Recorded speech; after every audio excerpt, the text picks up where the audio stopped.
Hey everybody, it's showtime. Running a little bit late because me and Shamir were talking to each other and didn't realize the time. It's Game 6. And this is the pregame show for Game 6 between Montreal and Toronto in round 1 of the what year is it? 2021. That's the year. Yeah, 2021 Stanley Cup playoffs. Let me take this off. And Shamir and I are here to talk with y'all. And Hello. Let's see who's here with us. We got Daryl Adams, Jack Newell, Joe Habs, Bay Thomas Barone, Peter, schizophrenic. So you don't know which team you want to win, right? Not sure. Depend. What is it? Rogets or Rogets or Roger? I don't know, but that's Mike. We got the Hockey Kid. Hey, the Hockey Kid over from Hot Take Hockey's channel. Awesome. Jackson and Franco, welcoming everybody. And Lucas just joined us as well. Welcoming everybody. We got a big game tonight. So what do you guys think? Montreal wins. I see from a lot of these guesses, most of them are Montreal. So even though, Shamir, we talked about it Yep. when we were supposed to be on air, but we weren't. What do you think of you realize we probably talked about 3 minutes over. Yeah. I didn't even think about it. So what do you think? Sorry, guys. No, it's my fault. I'm supposed to be better on that. Yeah, like I said just previously, I hope that, the fact that Toronto wasn't able to close the deal on Thursday night, that hopefully this is getting to them mentally. It's, that it's in their heads, and that hopefully Montreal can take advantage of that. Hopefully that past playoff series for Toronto when they just couldn't close the deal. Hopefully this, continues. It haunts their nightmares. Their grip on the grips on the stick is tight, and all they can think about is, are we going to lose? No, it's a good point, right? Because you could say there's some pressure on Montreal. I don't think there's much, right? They weren't expected to be here. Not as much as there is on Toronto right now. not even in the same ballpark. Toronto, okay, coming into the season, built to win this season. So they put all their money in, traded away draft picks to get guys. They're all in to win this year. So Montreal took them 2 games longer than they thought so far. And, the pressure has to be big time on Toronto not to choke. It has to be I don't care how professional you are. I don't care about anything. It's in their heads a little bit. At the very least, it's in their heads a little bit. And if Montreal can take an early lead, that doubt in their head is going to get bigger and bigger. So Montreal's goal, if you ask me, is to get out there, get a goal or two quickly, and bang bodies, don't give them any room, and it's going to get to them. And that's what I think. I really do. Yeah. I mean, and most of these players on this current Leafs roster, they've been through this over the last 2 to 3 seasons, especially because this is the team that we know that, since like 2018 when Dubas started to make a lot of these acquisitions that, like these big name players, whether it's through UFA signings, and all that sort of stuff, contract extensions and everything. That's a lot of these players. They've been through this, and hopefully that it's starting to mess with them. It's got to be. Yeah. It's got to be messing with them to some extent. Peter says, "I'm so superstitious. I'm not going to guess the score." Okay, that I think it's. I don't know what language that is. The last game. You're not going to guess the score for the last game. It's not the last game. Don't want to jinx the boys. LOL, I do wonder, however, will Jack Campbell get the start? Yes, Jack Campbell was in the starters net in their practice today, so Jack Campbell in. No reason to take him out. He's been good. You can maybe say not as good in that game, but, I mean, I don't think there's any reason to take him out after one game. Montreal moved him around, and they scored. As you know, Peter, we've talked about it. And, there's no reason to literally Montreal. Okay, here's something, Shamir, that we didn't talk about even when we were talking before. Montreal had a really good game last game. Yeah. This whole season, they have a good game. They usually come back with what? A stinker. Crap game. Yeah. So this is going to be a big thing. Can they not do that? Yeah. So Hopefully that doesn't mess with them.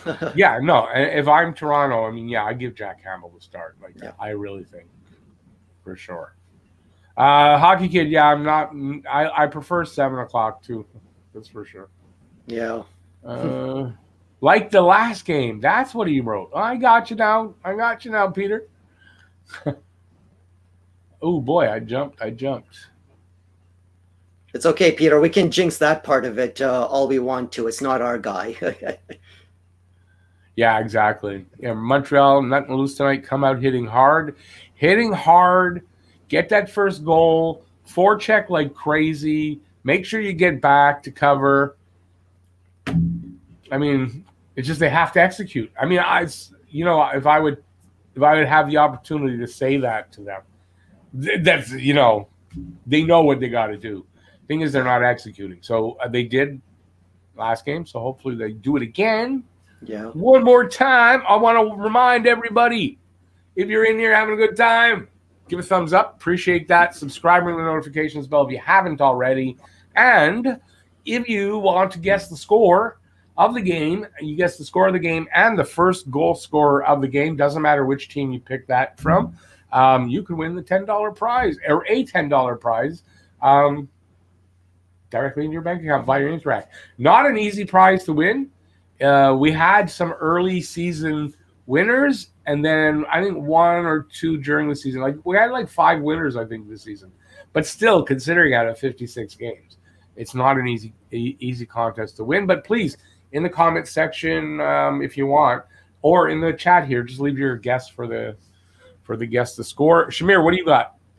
I think I'll go 4-2 Habs, and I think Nylander will get the first goal. 4-2 Habs with Willie Styles getting the first goal. I'm going 3-2 Montreal. Tight game, maybe go to overtime, and I have who do I have? I have Tyler Toffoli, who's really due. Yes. For a goal, really due. So I've got with Tyler most of the offense too. Yeah, I mean he's due. He hasn't had one this playoffs yet, and he didn't score one in his last 2 games, I think, or 3. Yeah, which is unfortunate because it's players like him, obviously, that we need to get the goal production from, especially. Yeah, we need it, especially on a night like tonight. Yeah, would be great. Wish Molson would have purchased the available tickets from season ticket holders who couldn't go and giving them to the COVID responders. Missed opportunity. It is, and those tickets, obviously, I'm sure went to the scalpers because I used to know a bunch of scalpers, so I know that's how they do it. So that's where they went. That's apparently $12,000 from the scalpers for a ticket. Ouch. I mean, why? Like, who's going to that? If you could pay $12,000 for a ticket for tonight's game, you have too much money. Yeah. And you should share it with me. Yeah. I mean, I remember when I got to, went to go see my first and only game at the Forum just before it was going to shut down. It was the second last game, and my dad, we weren't expecting to go watch the game at the Forum. I mean, we took a tour of the Forum during the afternoon. So when I found out that we were going to go watch the game later that night, my dad bought the tickets from the scalpers, and they were just telling him, oh, it's the last game tonight, even though the last game was supposed to be 2 minutes later. It was, and everything. But you know what? At the end of the day, I didn't really care. All I could say was thanks, Dad, and it was, certainly a night to remember. Oh, it was still for sure. Yeah. I had to have the Forum hot dogs too. I had an opportunity to go to the last game.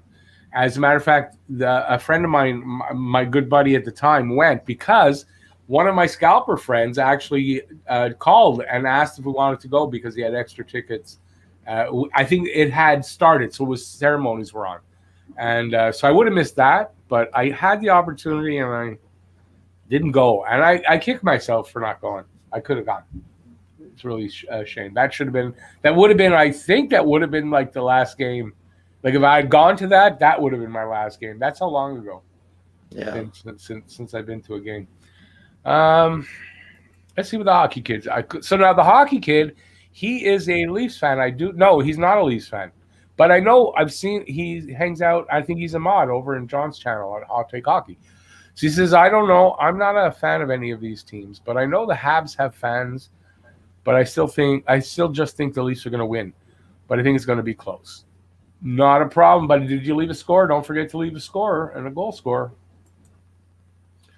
Let's see. Hoping we can come out hot and make them doubt themselves. I think that's got to be part of the strategy tonight, right? It's got to be. Get in their heads. Yep. And also get under Matthews' skin, whether it's calling him Captain Underpants or whatever. Just start playing the psychological mind games here. Yeah. Bump him. Yeah. Chirp him. Hit him every time you can, and that kind of stuff. See, Mike's right. See, people are agreeing. We have created doubt for Toronto. Has to be. I mean, it has to be.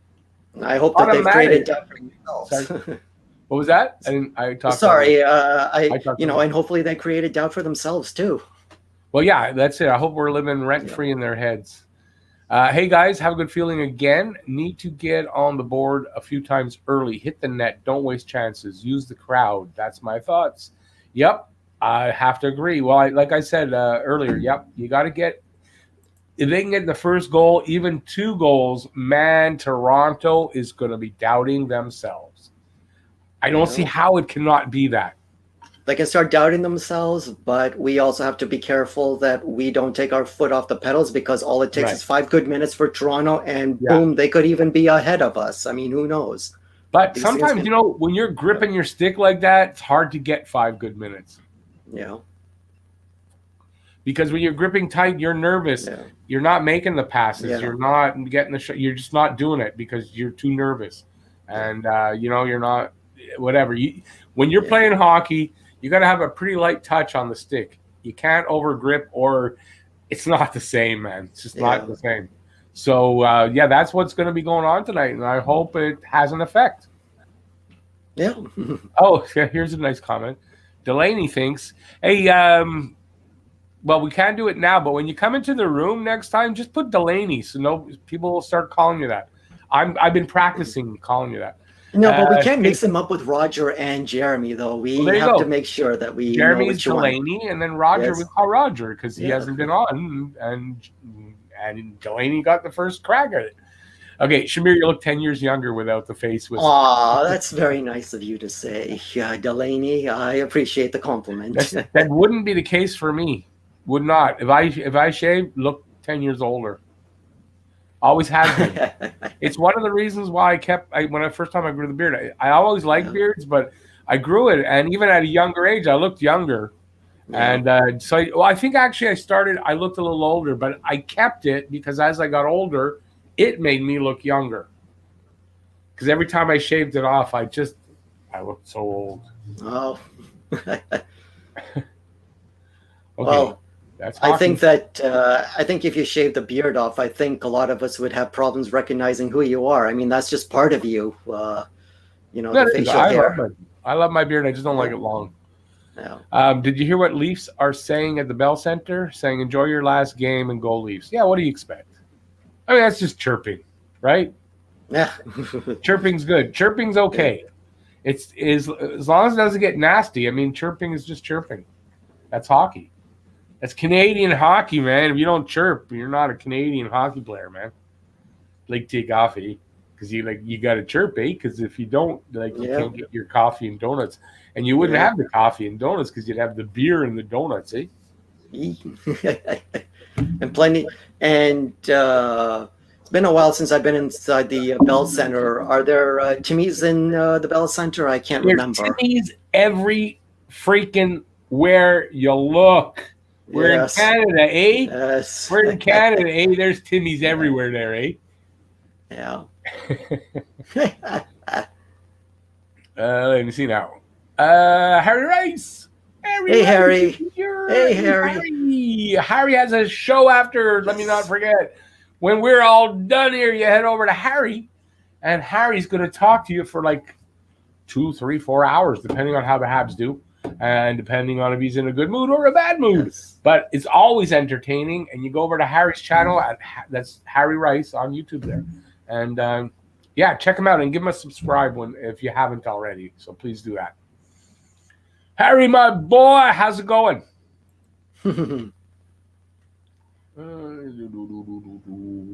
Peter again is saying tonight we need to hit them hard and often. Yes. We also need to stay out of the box, walk that fine line, boys, and play hard on with a hard on. Oh, I get it. Play hard on the edge. I'm sorry. I misread that.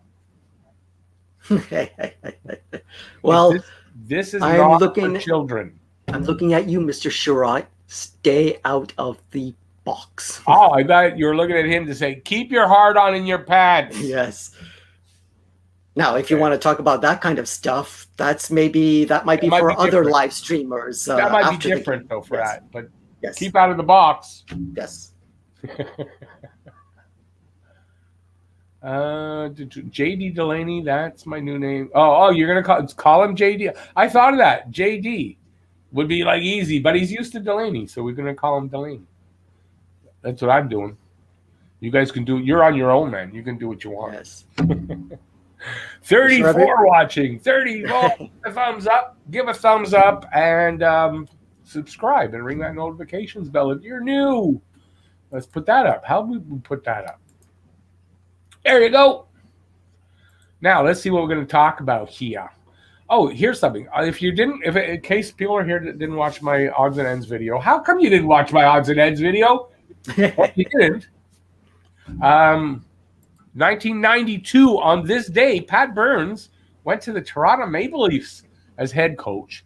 And I said in my video that he was fired, and somebody in a comment let me know I was wrong, and that he was negotiating with the Canadiens, and he decided to turn down their offer and went and signed with the Leafs. And even though that is the case, I still like Pat Burns. What else we got? Oh, I wanted to do this because maybe you haven't seen this yet, you guys. So I made a couple more bloopers, and I'm going to show you one right now. Blooper.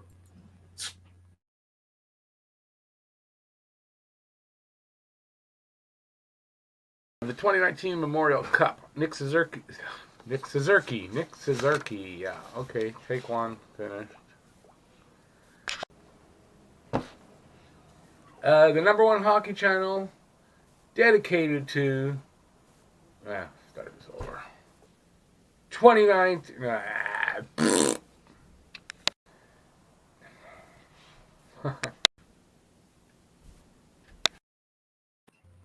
There you go. That's a little blooper I just made today. Hope you guys like it. You know what I realized in doing that? Okay, I had a problem for space on my computer till I just not too long ago got an external hard drive. So I was trying to manage my videos and I deleted a lot of bloopers, and I didn't realize I deleted as many as I deleted. So I'm working with a limited supply, and I'm trying to make new ones as we go. The problem is, like in today's video, did it in one take. So because I'm just so good at what I do, I can't even pull that one off without laughing. No, but I've gotten pretty decent at doing one take, so there's less bloopers.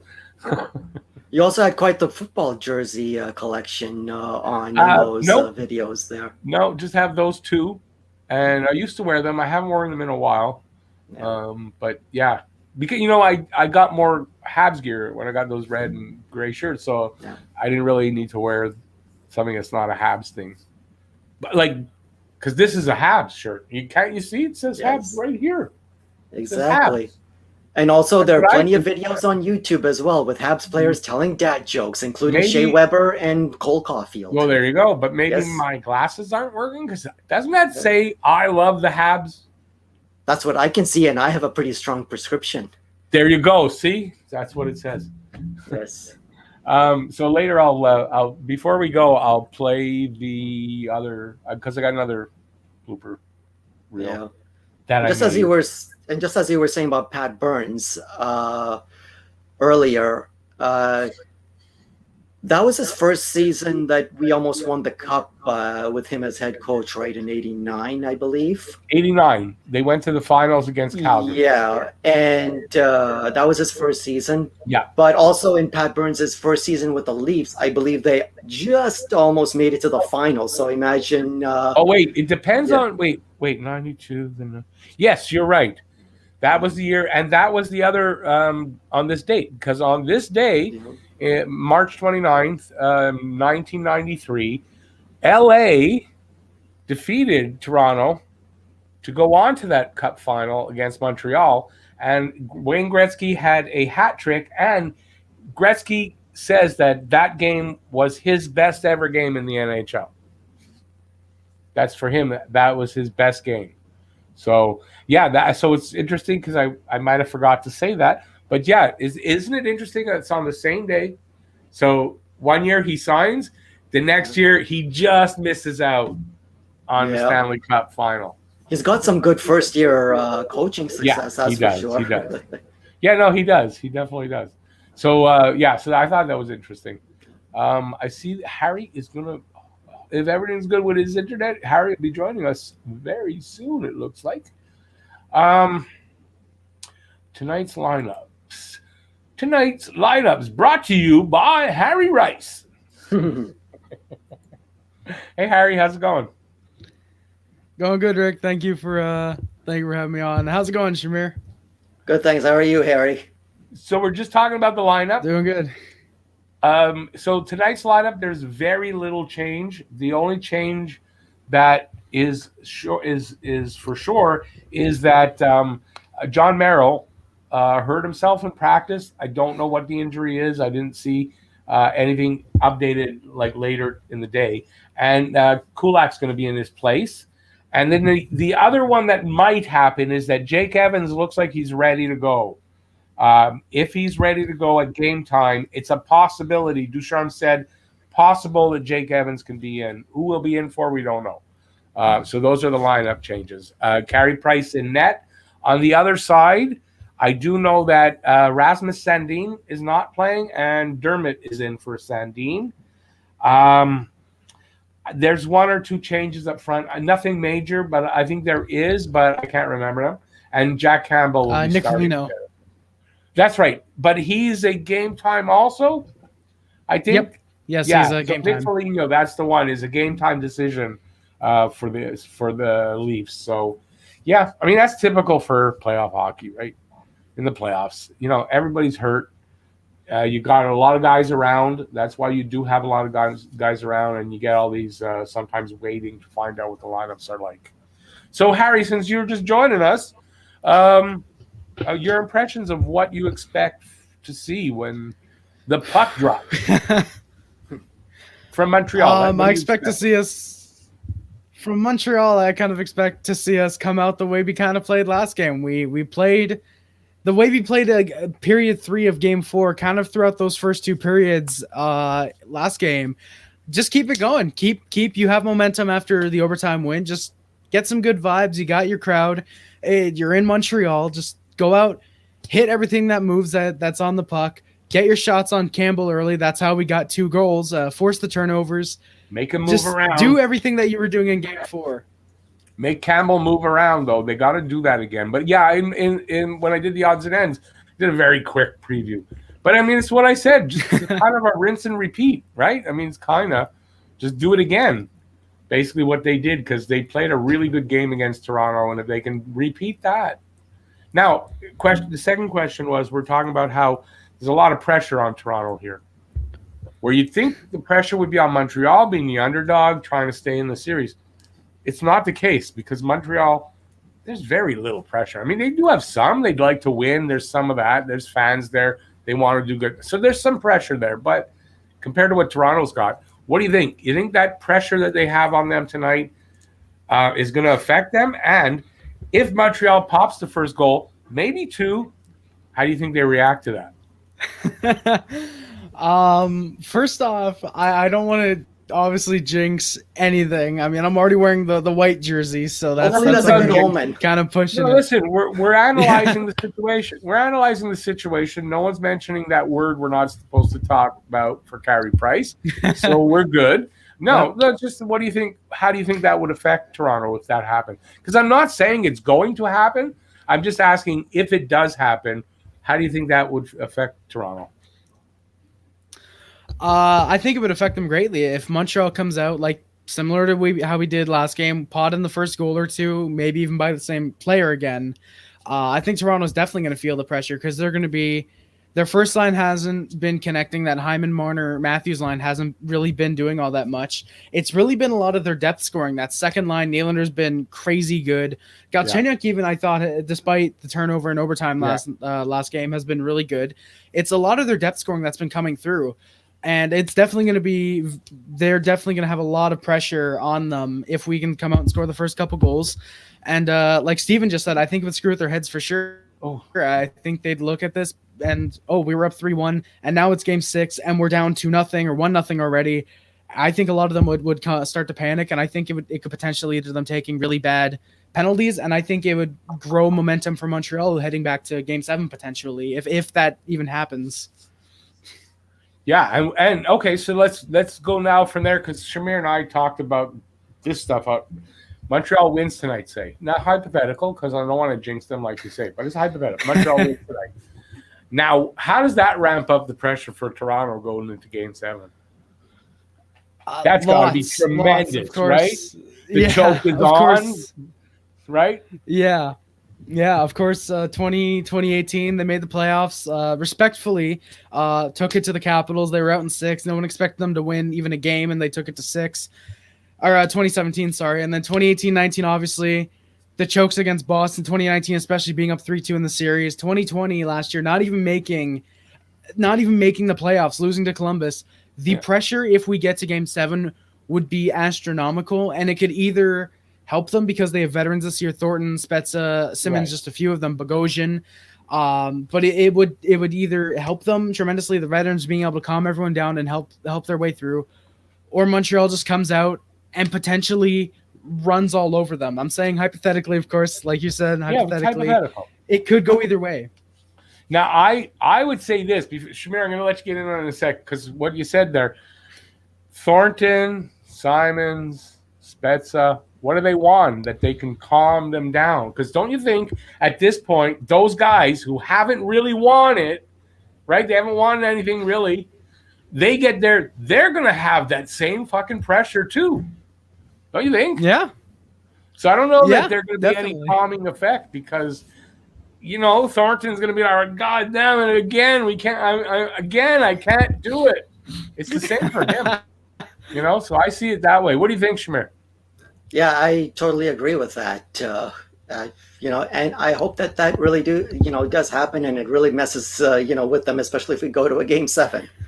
Yeah, I think it definitely can. Before we get to anything else, give a thumbs up if you're having a good time. And if you're new to the channel, maybe you haven't subscribed yet. I say maybe because, of course you subscribe. But just in case you haven't, subscribe and ring that notifications bell. That'll get you your daily fix of Blue Blanc Rouge right here at Talking Habs. And you get all the kinds of videos that I do and all that stuff. All right, let's see. Should have had something prepared, right? Actually, there might be something here that I wanted to talk about. And I know what I want to talk about. So today, there's been a lot of talk about who's coaching this team. Right? Okay, so this is what the talk's been out there. We know that that coach's challenge more than likely was Bergevin. And I didn't see it, but it's come out that Bergevin carries a walkie-talkie and he communicates with the bench. Right? Now, we also all know the lineup changes haven't really made sense for Ducharme. His coaching style isn't what we expected. So everyone's thinking that Bergevin is basically coaching this team. What do you guys think about that? We'll start with Shamir since we left him silent for so long before.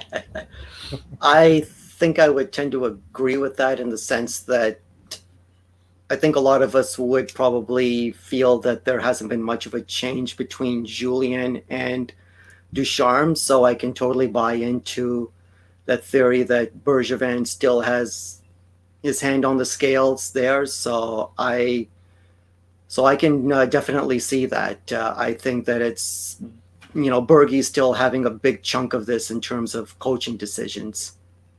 What do you think there, Mr. Harry? I don't know. Like I kind of agree with Shamir. It does seem, because a lot of the style that we've seen on the ice has been very Julian-esque. So it seems like Bergevin does have a bit of weight. But I forget if it was Randy, if it was Jeff, or someone who mentioned it in my own chat. They mentioned that it could just be the players reverting back to Julian's style of hockey because they've been under him for a few years. And when they panic going back to that style, I don't know how much necessarily that could be true. I mean, with Bergevin, like you said, apparently carrying a walkie-talkie, communicating with the bench, it does seem like part of what the Canadiens are doing on the ice is reflective of what Bergevin tells them. I do think a lot of it, though, is from Ducharme. I think what Bergevin potentially helping coach the team, quote unquote, is more so minor things like the coach's challenge. Like, I think him watching from upstairs and kind of being a fan in a sense, because he's watching on TV, he's able to see what kind of fans in a way are seeing. I think he's only doing minor things, like occasionally a line change. I think a lot of what we do see is from Ducharme, though. I want to say, comparing it on a 100% scale, I think 10% of it's Bergevin, 90% of it is Ducharme. I don't think it's as big as I think some people are saying. Okay, I'm going to add something into that because, okay, so I'll just say this, that Ducharme has said in, I think yesterday in his press conference thing, he says he makes the final decisions on the lineup. So now what about if Bergevin makes a lot of suggestions and then those suggestions carry a lot of weight because, Ducharme is an interim coach. He wants the job. So I'm wondering, could that also be an effect, right? That this guy is maybe he's hearing Ducharme say, well, and listen, Sherratt Weber still being together, that's got to be Ducharme. I mean, Bergevin, right? It's like when I call my kids, I got 3 kids, I start with the wrong one, work my way down to the right one. Yeah. So, like, I'm wondering if, there isn't that kind of a pressure thing that, he, like, maybe even Ducharme kind of almost believes he's making the decisions. Right? What do you guys think of that? Yeah. Do I challenge you guys on this show? Yes, I do. Shamir, you lead off. I just don't have anything to add to that one. I think that, I would totally agree with that. So, Harry, you got anything to add there? What do you think? Well, I appreciate you adding with that. Personally, I think it is interesting if Bergevin's making suggestions and Ducharme is just going through with them. Part of me does think, and I for one, I do agree with you that Sherratt Weber pairing unfortunately does have to be from Bergevin. He's made a lot of great decisions. In terms of head coach, that does not seem to be that is not one of them. But yeah, I mean, I do think in terms of maybe that Caulfield, Suzuki, Toffoli line, I definitely think that has Ducharme written all over it. Ducharme wants pure offense with that line. I think it's pure Ducharme with that. I do think that could be an instance where it's 50-50 where, like you said, Bergevin's making suggestions, Ducharme's following through. I do think Ducharme has a little bit more weight, and I think rather than him wanting to follow through what Bergevin suggests, I think he wants to kind of prove to Bergevin that, hey, I don't necessarily need you helping me along with the lines and kind of taking a few suggestions, but very minor ones. Okay. I don't think that could be he's necessarily going all the way. That makes sense too. That could be. Just for a sec, Peter, I might have forgot to add. No, I sent you the link for the game, I think. Yeah, I didn't send you a link for this one, but and we're almost done, so I'm not going to now. But if I didn't send you the link for the game, let me know, and I will send you. No problem. Let me see now. We've got about 5 minutes left. Oh, this guy, I don't know. This guy's familiar. You guys, this guy's familiar. Why is he familiar? Go get Rick, right, Harry? That's what he must be. Yeah, go get Rick. That's my stalker. Yeah. That's the guy that stalks me. Yeah. Hey, Jeff, they're building excuses to justify firing him and bringing Roy. Yeah, you know what? I still don't think Roy's coming here. I know he wants to and he's trying to, but I don't think I really don't. What do you think? You think they might hire him? What do you guys really think of that? I hope they don't. I just don't really want to see that really happen. I think that if Roy was in that locker room again, I think it would just be the same as towards the end of his Montreal tenure, just thinking that he's bigger than he really is. What do you think, Harry? Part of me really, really wants it. It's not just because Wa's a Montreal legend. I liked how he was coaching Colorado. I think with Wa, the thing in Colorado, the reason why he gets a bad rap is because they were god awful. They were, pardon my swearing, but they were complete shit at that point. They were not a good team at all. I think part of that fell on how. Not necessarily. I think they got a few more wins than they really would have if Waugh wasn't the coach. I really like Patrick Waugh's coaching style, and I think it's evolved since I believe he's been the head coach of the Quebec Ramparts for a while. I believe. Now, obviously, that doesn't necessarily translate right over QMJHL over to the NHL. Waugh, obviously, former NHL legend, former Habs franchise goaltender. I want to see him as a head coach, but part of me thinks he's not necessarily going to be a head coach. I think he could either be involved as an assistant coach, maybe a goalie coach, and it makes sense. Patrick Waugh teaching Carey Price, it just kind of writes itself. But I think he could be involved in the organization, not necessarily as a head coach, but in a other role, like an assistant coach or maybe front office, kind of like how the Sedins are coming back to the Canucks organization. Yeah. I think his ego's too big for it. He can't be an assistant coach here. There's no way. That I don't think his ego's too big for that. I don't know. I don't know what to think about that. I'll tell you this though. Those apologies he gave the other day, I mean, he's kind of signaling he wants back in. Right? You see the apologies he gave to Mario Tremblay, to the organization, to the fans that he was wrong, he regretted it, and all that kind. He shouldn't have done what he did. Should have just swallowed his pride. Well, it was nice that he was able to, reconcile with the organization in the run-up to the Centennial celebration. So, especially so he could take part in all of it as well. That's so true. It was nice that he was able to do that because the standing ovation that he got in that Centennial game, I mean, that just almost took the roof off the Bell Center. There. Definitely. So it was nice. And who knows? Yeah, maybe it's a PR thing that, trying to, keep his options open if he does rejoin the organization in some capacity. I mean, we got some news. Oh, let Troy say it. Jake Evans in, Thomas Tatar out. So there you go. So, okay, that's news. Where does Evans play if it's not Stahl that he's replacing? Where do you think he's going to – because I haven't seen any lineups, so I know the lineup's going in, but I haven't obviously seen – where do you think Evans is going to play? Probably fourth line. So who's going to move around? Lehkonen? It's Armia. Lekkonen's out. He's still injured. So Armia moves up, and Evans takes the wing on the fourth line, and then Armia moves up. That kind of makes sense.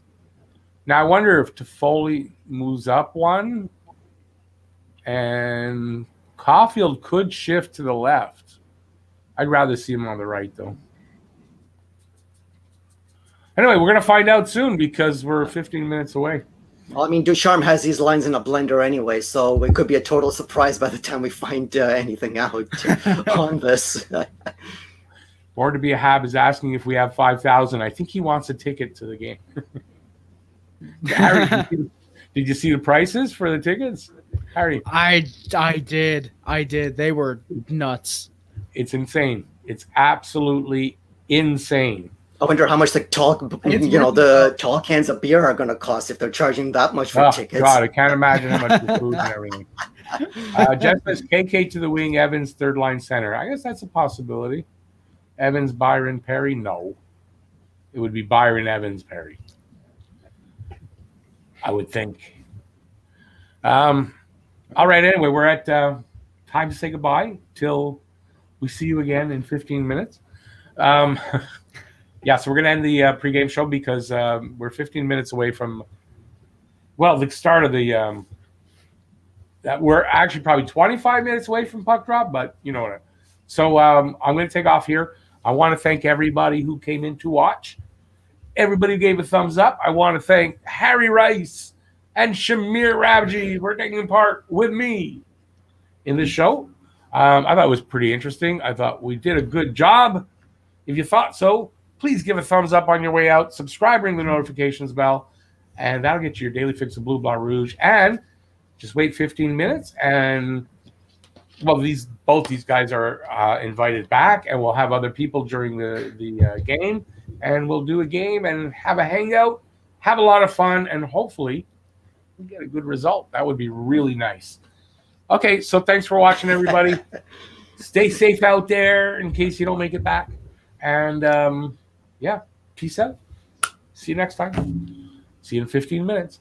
Bye, everybody.